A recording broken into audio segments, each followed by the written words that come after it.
Thank you, Sam, for the intro, and to Stefan, thanks for having me. It's really fun to get the chance to teach everyone a little bit about my process, and maybe you'll learn something, maybe I'll learn something. I will say, you know, I've been doing this kind of thing for a while, but I'm also no expert. I wouldn't say I'm the expert of Max or the expert of spatial audio. I just want to share what I know, and hopefully you get something out of it. So I have right now this Max patch open, but I have it up because I like how it looks, but I'm gonna return back to it. It's just like a nice thing to look at for now, but I wanted to start talking about my approach to spatial audio with a installation that I did in 2021 that I didn't use Max for. I actually used Logic. So I wanted to play back. It's a static, it's like pre-recorded sounds that I'm sending to all 16 speakers. And what I want to do with you all is just play it, and for you to be able to walk around and listen. And then I'll come back here and talk about it, talk about the process and how I was thinking about both aesthetically about it and like the content of it, but also how I was spatially thinking about it, because I'm a very visual type of person, thinking about where sounds are going and how they're happening. So I'm going to play that. And I'll open my Logic file.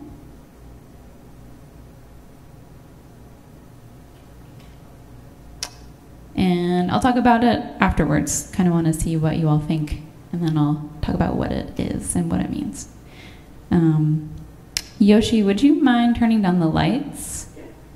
Enough for us to see, but also enough for us to sort of feel not like brightly lit.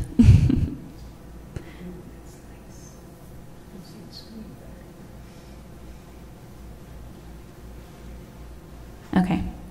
So yeah, I'm going to play this, and feel free to walk around. Sounds will be happening in all 16 speakers at some point. So yeah, feel free to.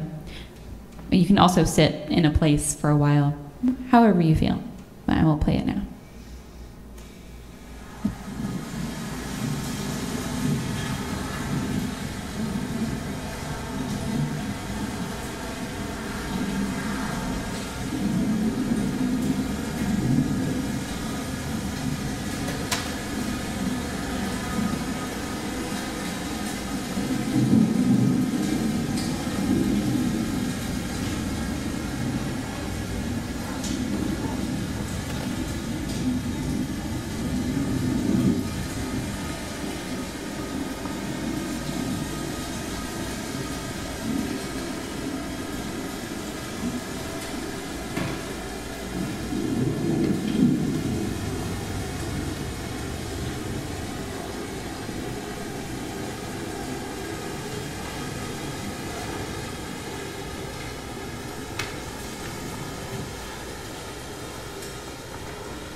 Thank you. And when I premiered this piece here, it would just be on a loop, so people would come in and it would just happen over and over for a period of maybe 4 hours.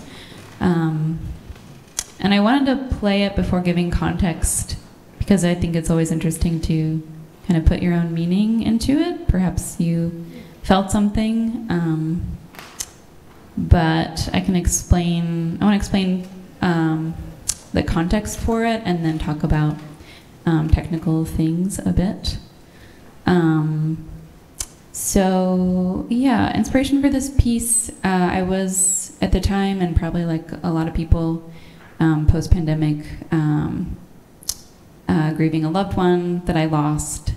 And the sounds, I'll go through a few of the sounds. In the beginning and kind of throughout, there were these sound of wind through trees, or maybe it just sounded like a few things, maybe it sounded like rain. But there was this favorite tree that my partner, who I had lost, it's called a quaking aspen, and the way that the leaves sound when the wind moves through them, they have this sort of fan-like shape, and when they hit each other, it makes this really percussive sound. So I had made these recordings of wind through these leaves, and that's what you were hearing sort of around the perimeter. And then trying to get a lot of voice samples of my own, but also I was collecting like voice messages and things like that. So just kind of tearing them apart and like having them glitch a little bit. Trying to create this sort of atmosphere, like kind of, you could say like keening, you could think about keening, or you could think about also, because these clips of singing sort of have these glitch-like qualities, they're sort of like rips in time, and I was trying to create a space that that is sort of like a safe grieving space. Like it's not overwhelming per se, but it's not necessarily comforting. It's just sort of sitting in a feeling. And that's what I was feeling. I was like, I'm not trying to escape this, but I'm also trying to create a space where I can feel, because I feel like in the US, we don't really know how to grieve. We don't have really any ceremonies, or it just feels so, I don't know, it doesn't feel like you're really dealing with it or celebrating or anything. So I was just trying to make things for that. And I'll pull open, before I go through sort of when the sounds are happening and where, I'll pull open my Logic session. That's what I'm using for this piece. So let me do that.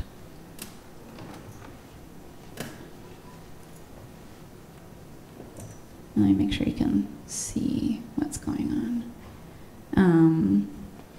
And I'll pull this away. This is a max patch. If you just walked in, I'll talk about this in a sec. It's sort of like an exciting last thing.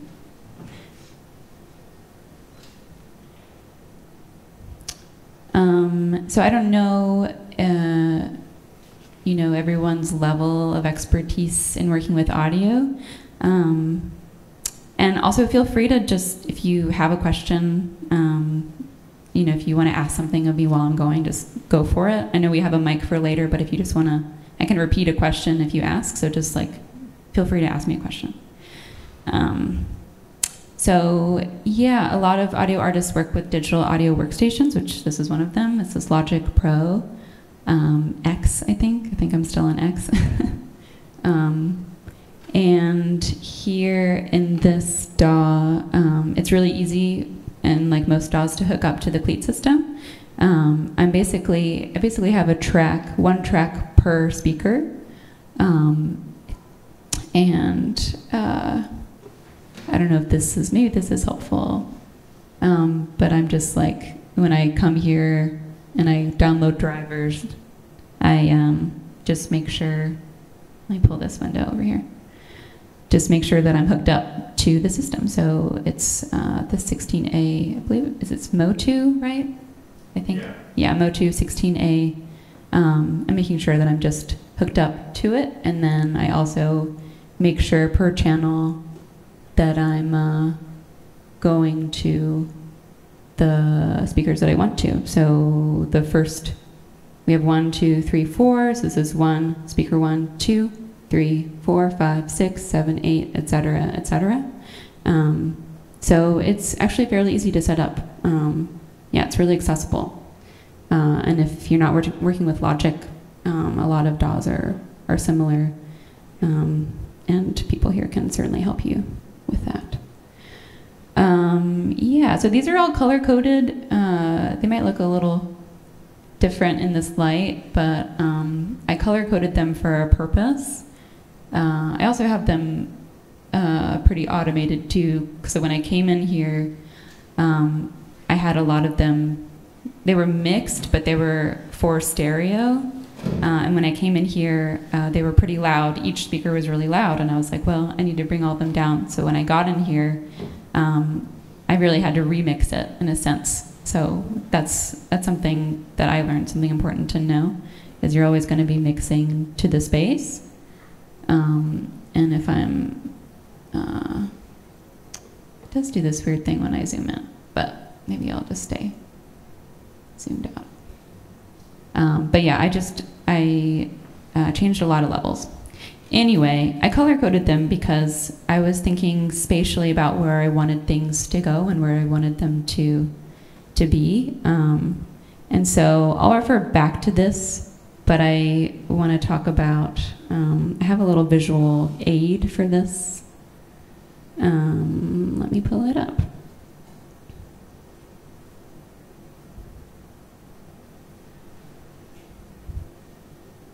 And I'm going to drag this Logic file back here and kind of select audio portions while I'm talking about this so that you know what we can pair visual with the sonic information. So yeah, when I was thinking about this, I was like, I really want to think about what are the purposes of the sounds, and naming this sonant arboretum, I was trying to think of like this as a sort of arboretum, like we're in an indoor space, but we feel like we're in an outdoor space. I feel like we're in some weird alternate place. So I wanted to start by, here, let me play a little bit of it. Start with the trees. I'm gonna bring this down too, just overall. It's like,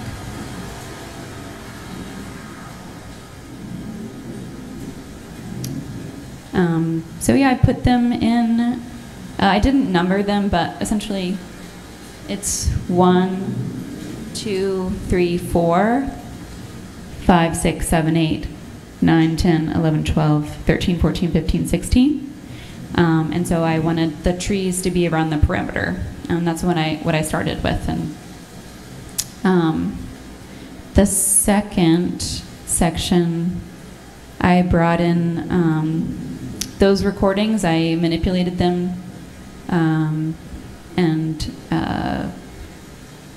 I took the tempo. I modulated the tempo down enough that it sort of warped, and so let me play that intersection. These are sort of like intersections of the piece. So let me skip to where that happens. So I'm like somewhere like here. So there's sound coming out of every speaker right now. And you can kind of hear like a slight sort of wind glitch sound in the middle.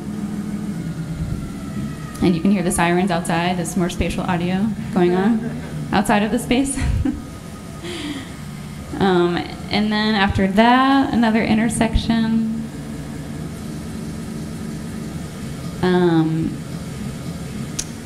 I have introduced some, also like some vocal samples that I brought the tempo down enough that they glitch as well.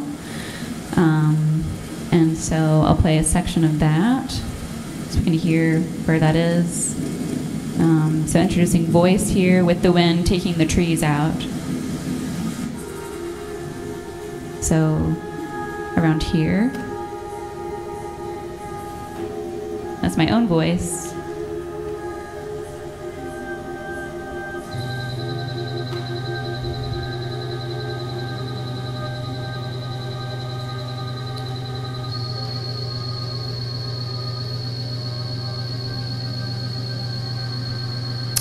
And then after that, introduce even more sound. This is probably the most dense intersection. So somewhere around here. I sped up this sample of a string quartet, something that my partner had written, and so I wanted to use a piece of that in the piece, and also the sound of a voicemail recording voice in there. You'll hear like a beep in there somewhere that's sort of like, you know, when the message is playing. Another section, a little more sparse, bringing back the wind in the trees sound.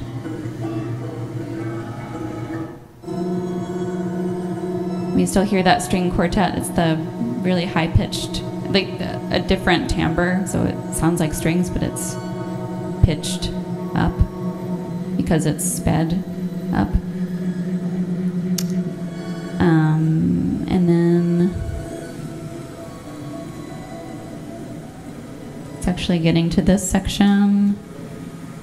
This is a little less symmetrical. There's some like absent areas when samples of my voice come in again. And you still hear the trees, and you also hear the wind glitch. And then ending with just my voice samples, the little na-na-na-nas, I call them. So here's that, just my voice.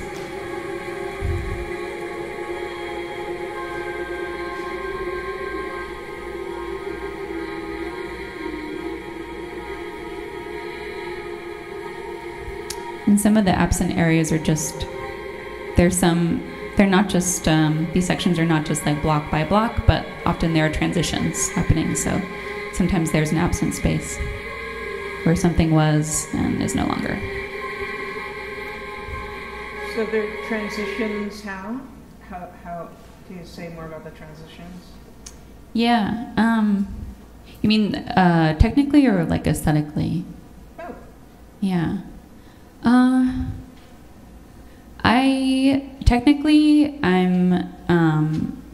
I'm resampling a lot of, like I have like specific samples for each category, and then sometimes I'm looping them or sometimes I'm manipulating them differently.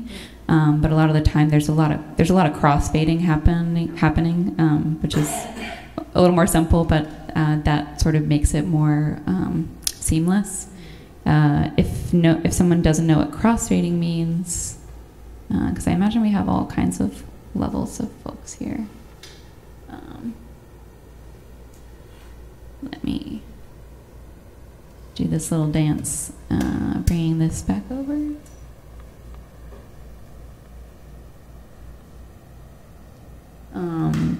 There's definitely a lot more going on than crossfading, but that is part of it. And in between tracks, you'll see, let me zoom in this way and see if it makes it, yes, it likes that better, okay.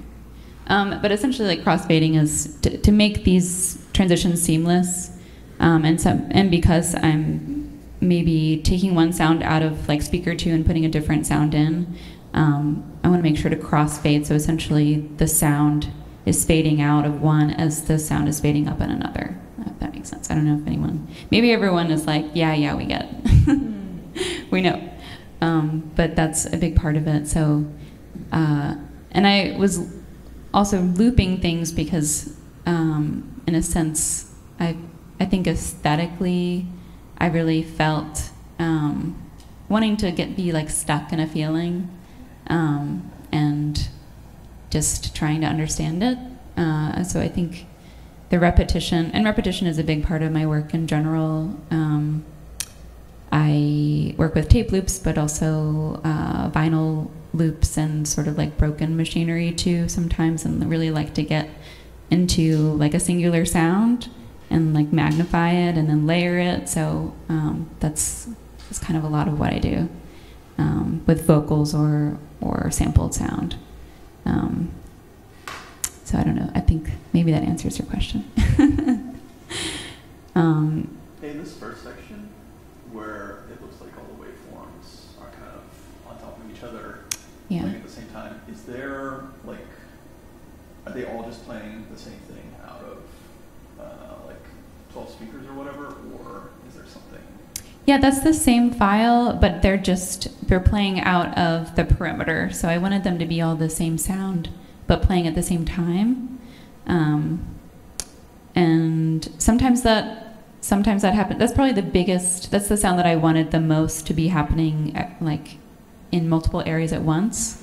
Otherwise, things are moving around in a channel-based way. You know, they're like here, and then they're there, or they're fading out and then going somewhere else. But I wanted that sense of place, so that's sort of the reason for that.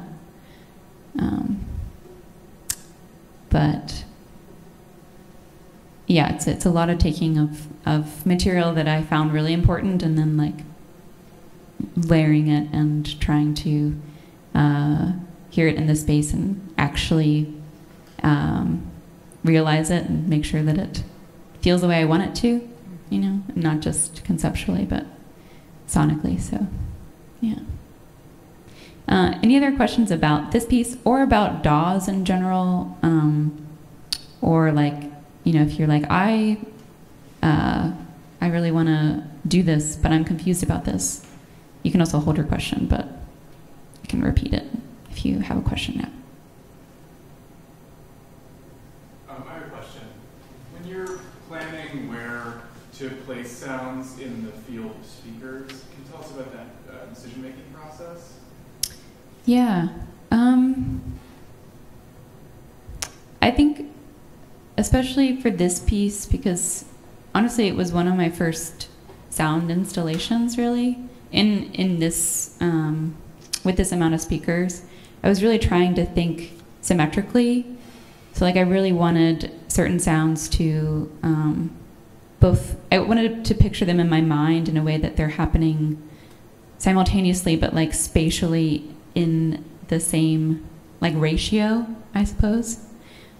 So technically, I was thinking about it technically in a sense of like, if I want this to really have the effect that it does, I think it needs to, in my mind, it needed this symmetrical sort of feeling.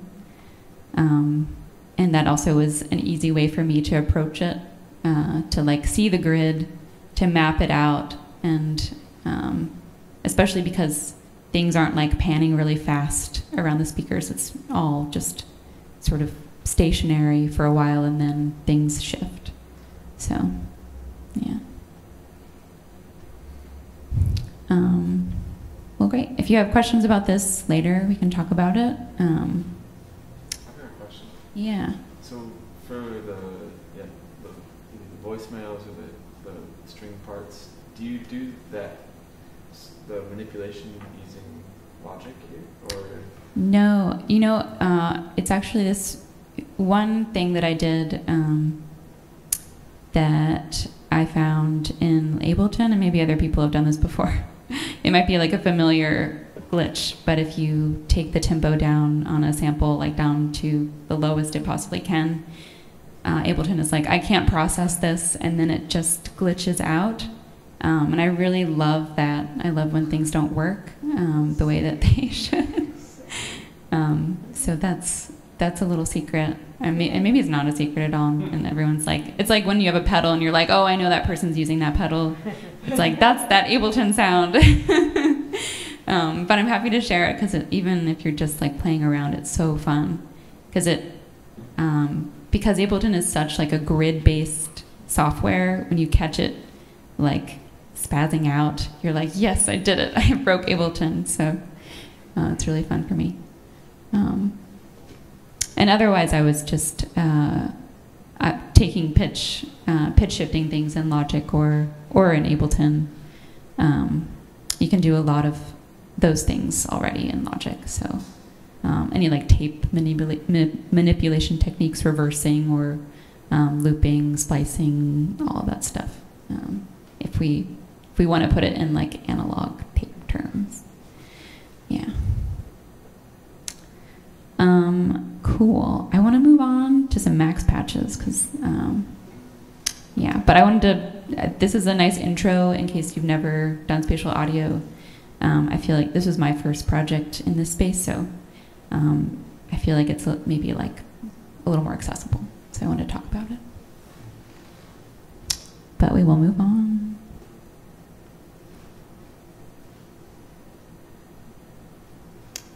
Just a show of hands too. Anyone in here use Max MSP? Nice. Cool. I won't explain too many objects then, but if you're like, please stop, I'm so confused, just tell me. I'm more confused by this. True. Everyone has their own, I guess you can call it acts, you know? But Logic is mine. Let me just save this. Okay. Let's save that. I'm going to pull up, I have 3 Max patches, but we might just look at 2.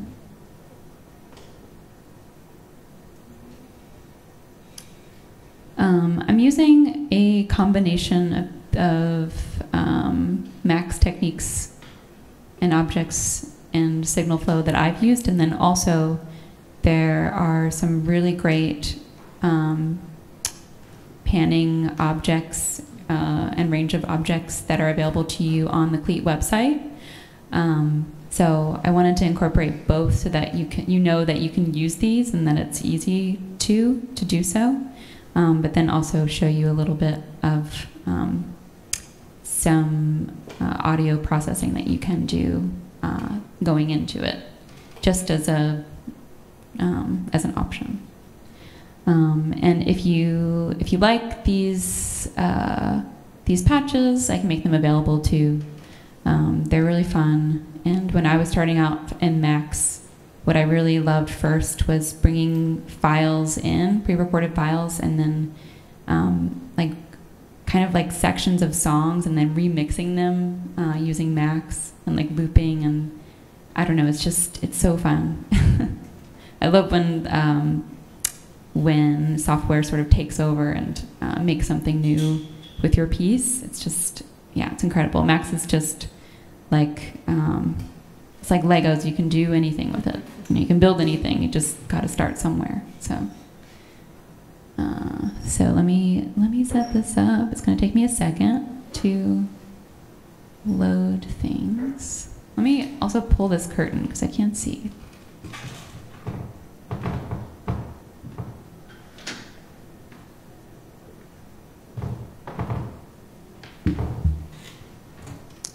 And I'll talk through what I'm doing when I'm doing it. So I'm going to just go ahead. I have 4 different, let's call them tracks, and I'm doing 4 different, or sort of 3 different things with each of them. But let me open one. Essentially, I'm going to be opening a file. I'm going to make sure that I tell Max that I want it to play, that I want it to loop, and also that I want it to randomly choose different speeds of playback in a certain amount of time, so 5 seconds. If any of this is confusing, we can break it down, but let me just get some sound going for you. I'm going to open a file. And I want this file. And I'm going to bring volume up. I'm going to turn this on. And make sure that my audio is on over here. just want to make sure it's not too loud, so I'm going to slowly bring it up.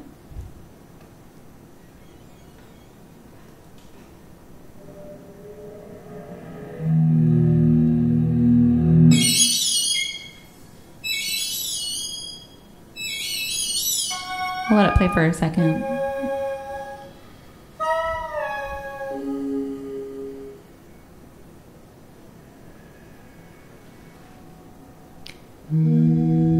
But as you can see, it's moving around the speaker system. You can sort of follow the movement with this object.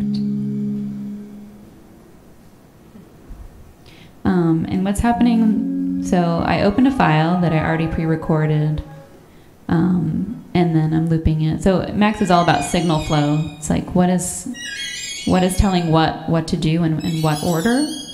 So I'm telling it to go, I'm telling it to play, and I'm also telling it to, every 5 seconds, this is in milliseconds, to randomly play one of these speeds, so like quarter speed, half speed, normal, twice as fast, 4 times as fast, 6 or 8.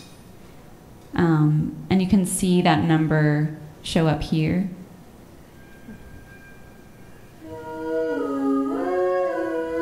And that's what's happening here. So I'm going to do that over here as well, but with a different sample. I'm going to open this. Wait. This. Is the panner an object you created, or is this a multi-purpose kind of a generic object? So I think Stefan would be a better person to ask. This is a part of a patch that you can get from the CLEAT website. Oh, okay. But it is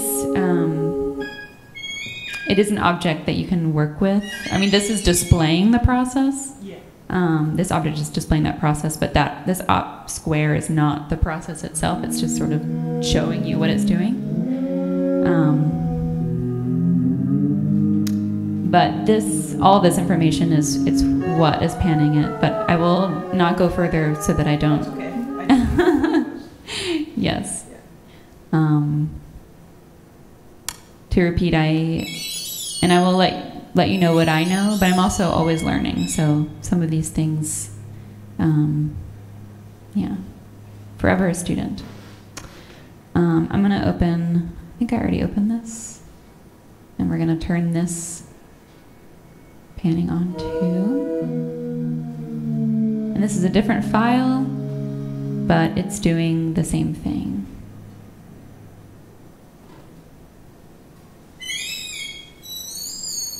There we go. It is doing it. But it's doing it at a speed, it's doing it in over 10 seconds instead of 5. So it's trying to vary it, and it's looping as well. And then I'm going to open up, I'm just going to do more of this.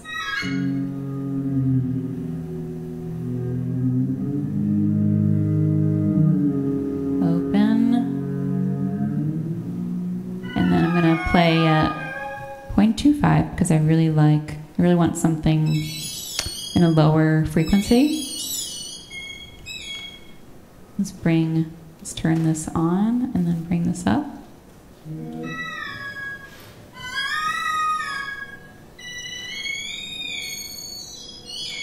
And I've also altered, each one of these is the rate or the amount of seconds that it takes for it to pan from one point to another.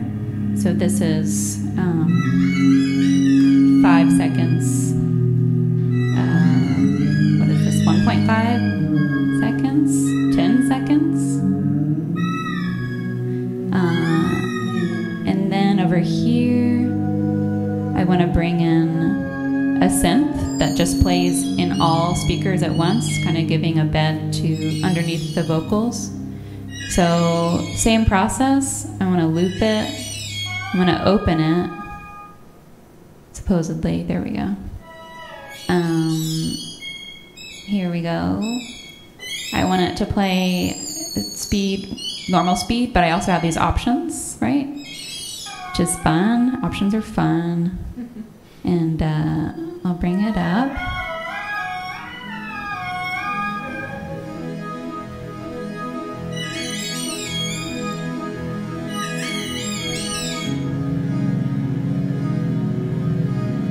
And what's fun about this is that it's like, this is technically there are a few tracks from a song that I'm working on as part of a pop project that I'm doing.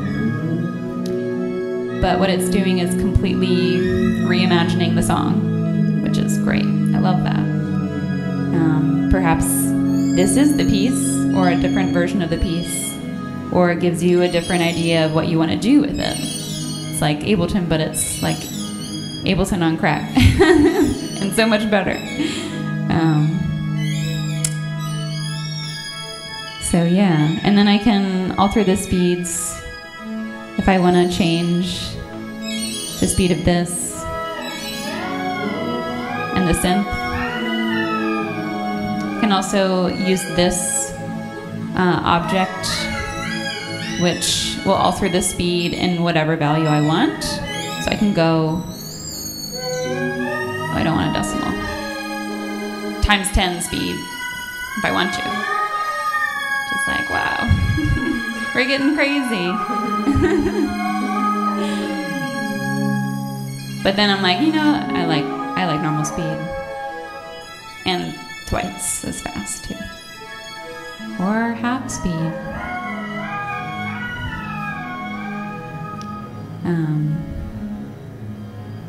Anyway, I'll bring this down a little bit.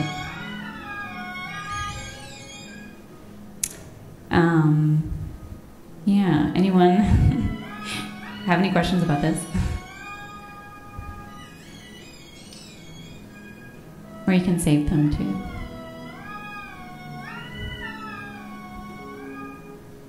Here's one quick question. You showed how to route each channel in Logic to a specific speaker. Yeah. And I think something that I initially found confusing about Macs is like it's such a different layout that it can kind of like seem unrelated to the physical hardware of like listening to music. Totally. So could you maybe just take us through, maybe it's just specifically with the synth thing on the right, just the digital audio converter piece, because that maybe will help things make sense. Yeah, definitely. Yeah, I imagine that it's confusing, and that's something a little less accessible about Macs. But I think once you understand some of the objects, it makes more sense. Let me, where's a little, I can't see a little edit.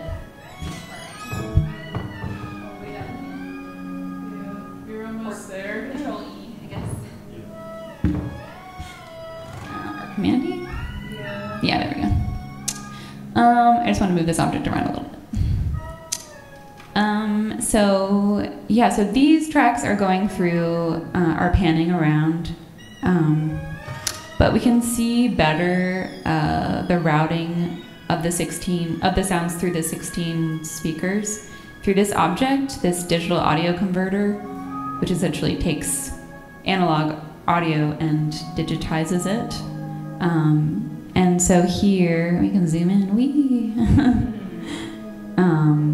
Taking this audio signal from the synth out of this left channel and then sending it to each speaker. So these little nodules here, you want to put in this object DAC tilde space 1, space 2, space 3, space 4 until you have 16. And then the more values you put into this object, the more nodules will appear. And so then you simply take the signal from the audio and put it into each one, or whichever ones that you want to put it in. Like maybe I don't want it to go through 2, 4, 6, 8, etc. Maybe we're just going odd speakers. Or however you want to think about it. It's as simple as knowing which numbers are what, and then knowing which speaker is what number, and routing it that way, if that makes sense. I want to put them back in though.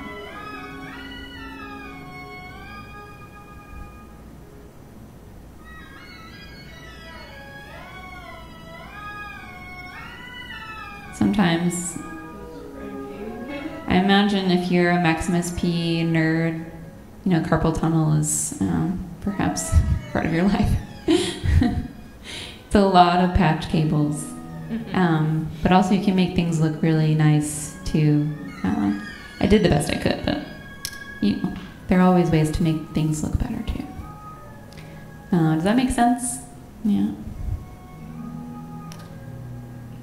Any other remarks, questions? Yeah, with the kind of like lines that are like wandering, is there like a specific way that you're like thinking about these like randoms and ranges, or is that kind of like pulled out of that subpatchern? Yeah, I mean, mostly with these, the way I'm modulating them is through the amount of seconds it takes for them to go from one point to the other, and then manipulating speed here. Otherwise, I kept the values the same that are available to you from these objects that Stefan has made. Yeah. So if we want to walk through this specific routing and this panning, maybe we at the end can talk with Stefan a little bit, yeah. Because I would also love to get into the nitty-gritty of that as well. So stay tuned for that.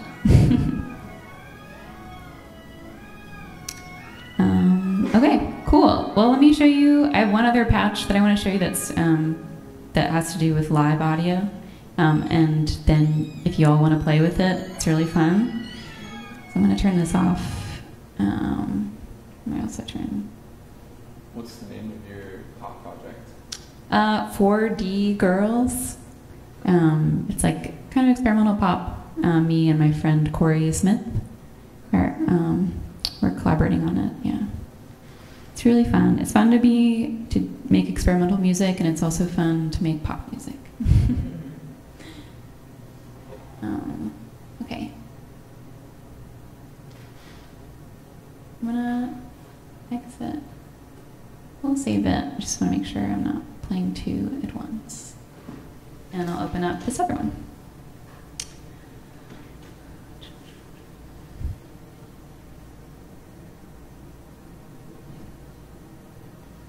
This one we're not panning. We're not doing any like movement necessarily. So it's all kind of, it's a little more static, but very fun. Okay, let me just set this up. So I made this for any live audio signal, but specifically I wanted to make this for voice, and that's my instrument. I'll go over here first. It's a little less complex. But I was interested in essentially making like a harmonizer patch, a max patch. And at least initially, and I'm sure this will take a little more work and getting a little more specific, but interested in the harmonic series and specific frequencies, overtone frequencies, while also inputting a raw signal, and just sort of having a really dense harmony of sound for whatever live signal is coming through. So how I was thinking about it, get my mouse over here. So this is for any live audio coming through. And I have two of these, so, and I have two mics set up. So here's one over here, and I have two over here. And when I want it to turn on or want to work with it, I press what we call the toggle. Just means that it turns it on. And when I don't want to use it, I turn it off.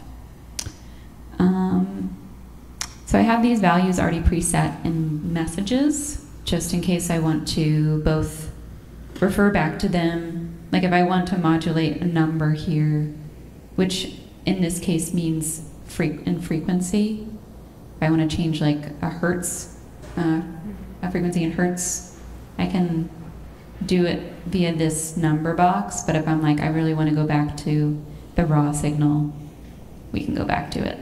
So I'm routing this live signal through, this is the initial, this is just like the raw vocal at 0. Then we have, as close as I could get to like a major third. And then also 440 hertz, and then a third above that, and then a major sixth above that, and then an octave from 440.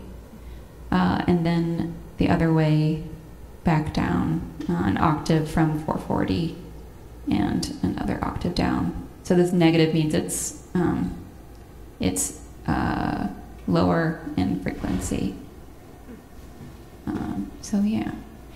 And then, yeah. Question. So the numbers, they're relative, right? They're not absolute. Yeah, they're not absolute. Like minus 440 is just knocked down. Yeah. Mm-hmm.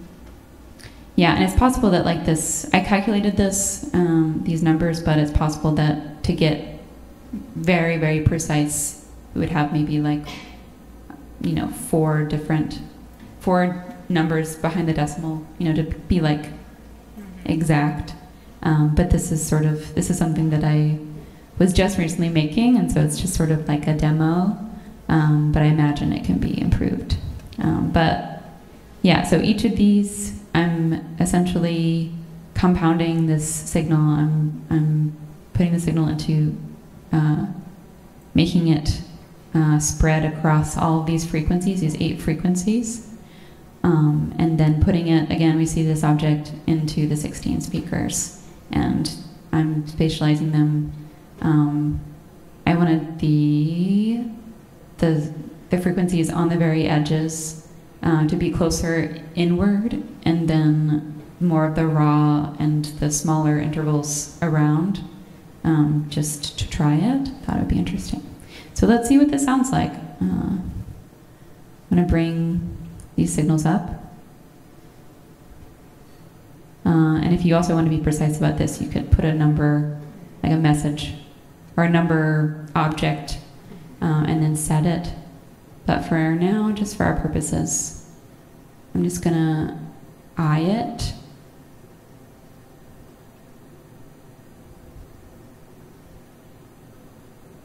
And, ooh, we already hear it. Okay. Once I'm done here, you can play with it too. It's really fun.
Whoops.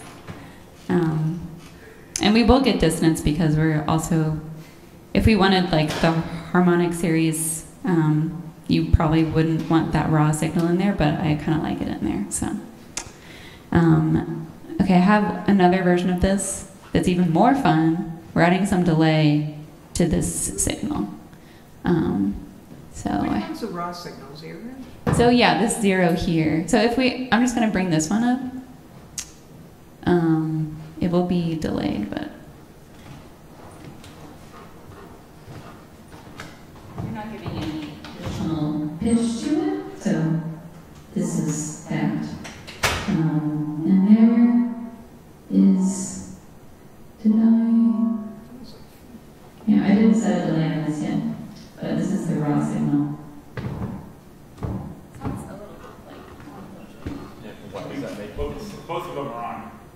Oh, yes, okay. Oh, there you go. Oh, this one's off. No, they're both on.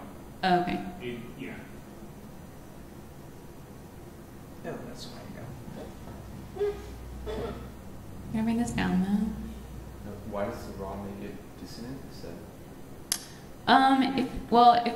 I was thinking the harmonic series, like starting from 440, like A440, and then going, like basing intervals off of that.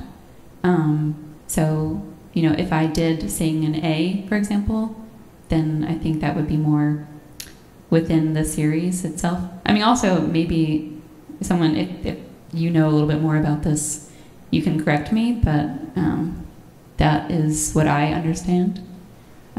If you know anything about the harmonic series, it's just, or about the overtone series, it's each interval is a ratio, and then you multiply that specific frequency. We usually talk about 440 as a starting point, multiplying that frequency times in a certain interval, like to get, like, I don't know the ratios offhand, but it's a fraction. So if you're like, I want a major third above 440, you multiply it by that ratio, and then you have a specific frequency. And so that's what I was basing it off of, essentially. But from what I understand, the raw signal is not within that series, since if it's not, like if I'm just pulling a pitch out of nowhere, you know, it's not perfectly in that harmonic series based off of 440. But this is a demo, and so, you know, perhaps I'm wrong. I just really like how it sounds as well. So, but let me show you this also.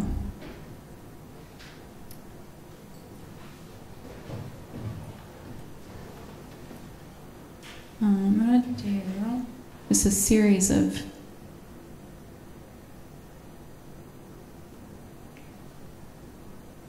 different values here. I'll talk about it in a second.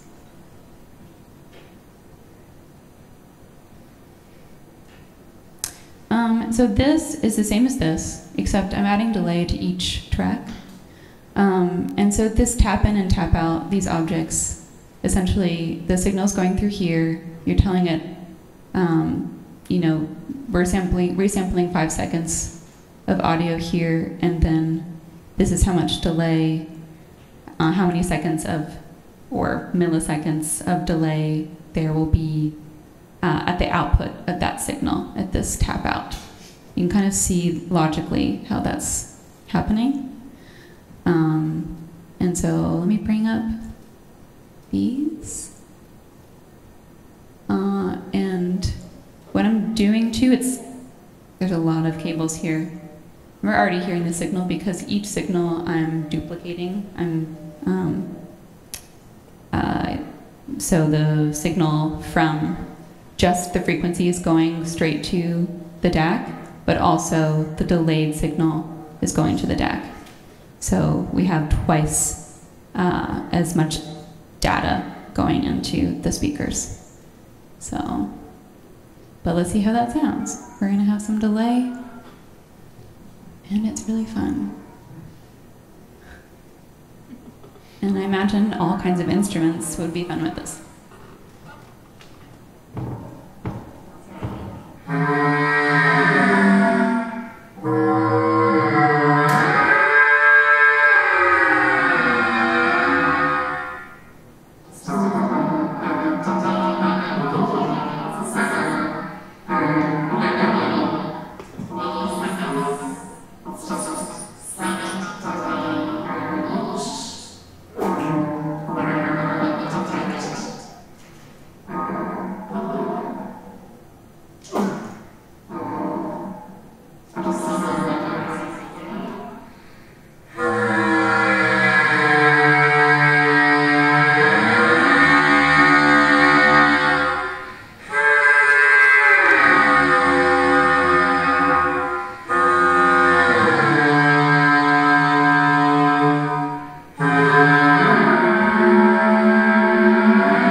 I have all of them, all of the volume levels up, but of course you could mix it however you want.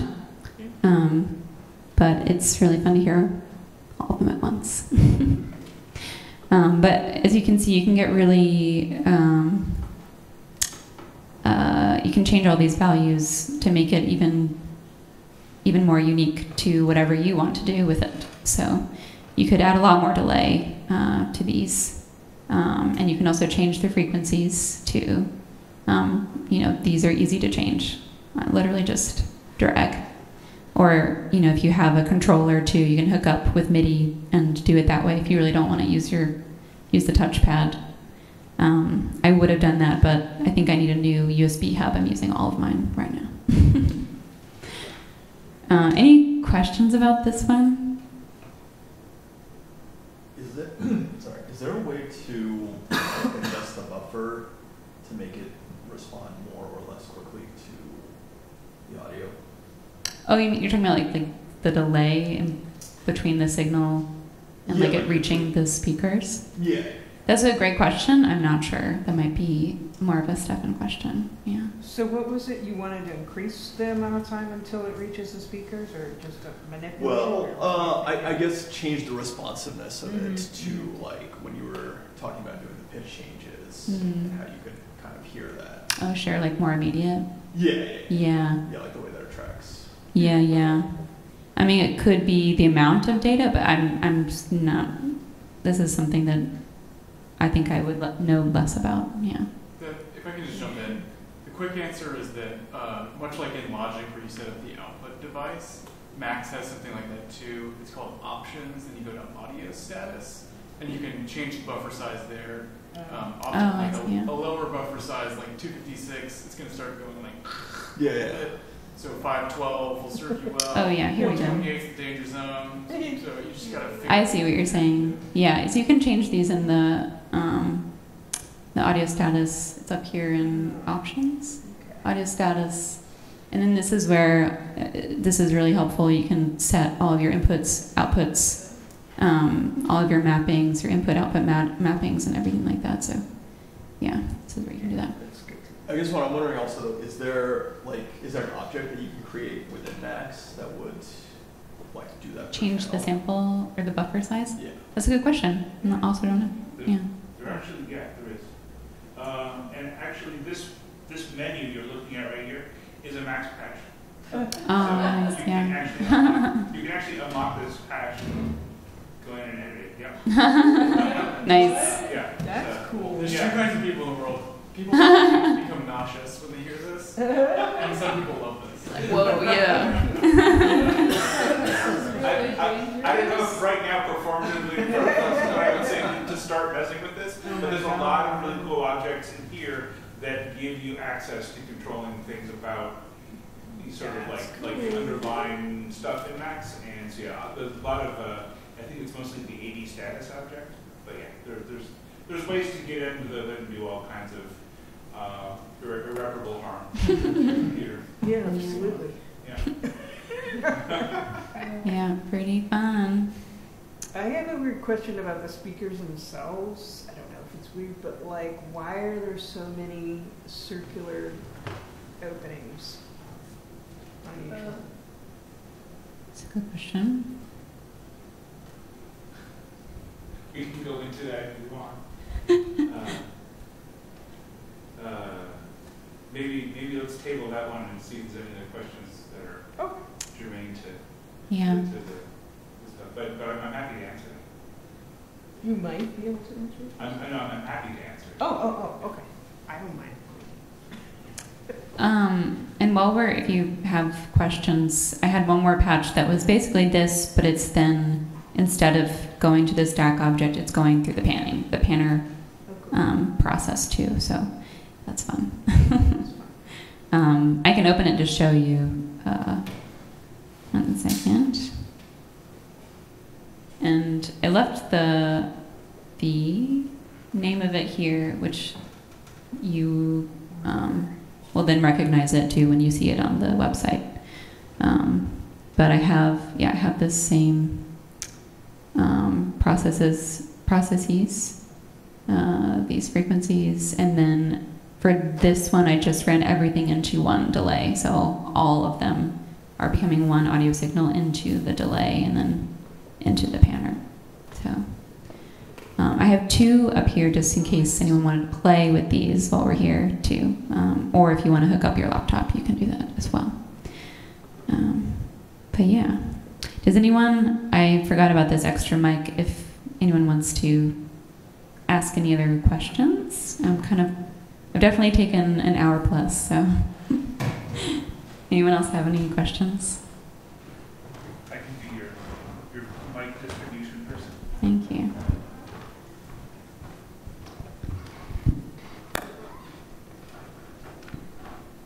And it can also be like, what is that object? And I can answer to the best of my ability too. Yeah. Yeah. Do you know how the freak shift object works? Like, is it oversampling and then like interpolating or something? Or is it just, I don't know. That's a good question too. I don't know the background of what it's doing. I just know that it's doing what I want it to do, which is essentially with that $1, whatever value that I'm putting into it, I can set it and then it's shifting the frequency. But like I said, I am not a Max expert, but a Max user. So yes. The files are really good. Yeah. Yeah, let's actually do that. That's a good way to explore your question. So if I don't know, if I want to look more into an object beyond its use, I can right-click it in edit mode and then go to reference. And then it brings up this really nice window and taking you through each part of it. So this is really helpful in general. Or if you're like, I really need an object for this, and I don't know if it can do what I want, and this is also a great way to explore that. Cool, thanks. Yeah.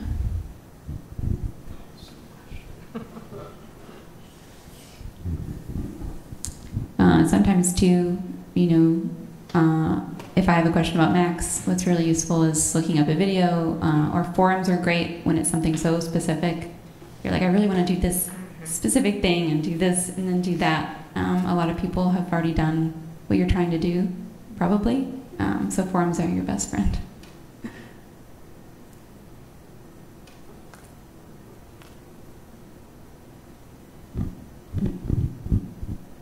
Any other questions?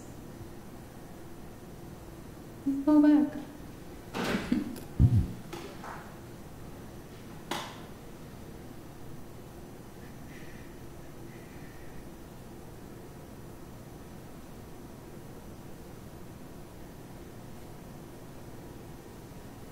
Should we, Oh, here we go. Sorry. Yeah. Yeah, either if anyone wants to just make sound into the patch for fun, or bring up your laptop and hook it up. Maybe that's priority. If you have your laptop and want to make sounds, please do. And otherwise, I'll just leave this up for anyone that wants to play around with it. Yeah. But thanks for coming, and it's really great to be able to nerd out with y'all. quick round of applause. All right, thanks, Paige. That presentation was so amazing because we got to see like 4 different ways of engaging with the speakers, from a more like what I think of like blueprint architectural format with the logic to more process-based techniques. So I just wanted to reiterate, my name's Sam, this is Stefan. We're 2 of the 3 curators. Come talk to us afterward and we can talk shop and talk about your work, and if you ever would like to come in and work with the system. Because we do have rehearsal time reserved every Tuesday and certain weekends by appointment. We also book a series. We'd love to hear what you're working on so we could talk about maybe slotting you in. And Paige is playing this series. And yeah. Paige Yes, on November 8th, me and Haruki Kobayashi are playing the CLEAT series. Awesome. So would along love with to- Sarah Bell Reed. Yes, it'll be a great show, so you should definitely come out and check that out. And then the CLEAT series in general. Yeah, thank you. Yeah. So thanks for coming. Let's you'll play around with the patch, and then maybe after that, anybody who has a laptop can plug in and can explore the possibilities together. Cool. Let's do it. All right.